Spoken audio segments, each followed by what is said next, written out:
بہت زمانے پہلے ایک خوبصورت شہر تھا، مگر افسوس کہ وہاں کے لوگ اللہ کو بھول چکے تھے۔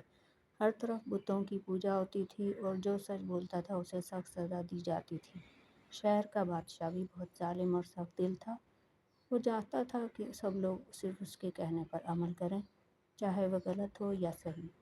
انہی لوگوں میں کچھ نوجوان ایسے تھے جن کے دلوں میں اللہ کی محبت روشن تھی۔ وہ جانتے تھے کہ حقیقی معبود صرف اللہ ہے، جو آسمانوں اور زمین کا خالق ہے۔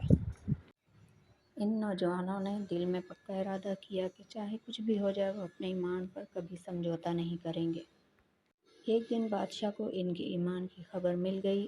اس نے انہیں بلا کر کہا، تم میرے خداؤں کی عبادت کیوں نہیں کرتے؟ تم نے میری بات نہ مانی تو سخت سزا دی جائے گی۔ لیکن نوجوانوں نے بڑی بہادری سے جواب دیا، ہم صرف ایک اللہ پر ایمان رکھتے ہیں جس نے ہمیں پیدا کیا ہے۔ ہم تمہارے جھوٹے خداؤں کو نہیں مانتے۔ بادشاہ غصے سے آگ بگولا ہو گیا۔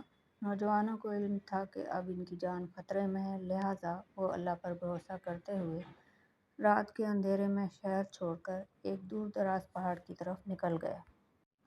چلتے چلتے وہ ایک خاموش غار تک پہنچے۔ تھکے ماندے انہوں نے اللہ سے دعا کی، اے ہمارے رب، ہمیں اپنی طرف سے رحم عطا فرما اور ہمارے لیے ہماری رہنمائی فرما۔ اللہ تعالیٰ نے ان کی دعا قبول کی۔ وہ غار میں سو گئے، مگر یہ نیند عام نیند نہ تھی۔ اللہ نے ان پر ایک لمبی نیند طاری کر دی۔ دن گزرتے گئے، سال بیت گئے، بلکہ صدیاں گزر گئیں۔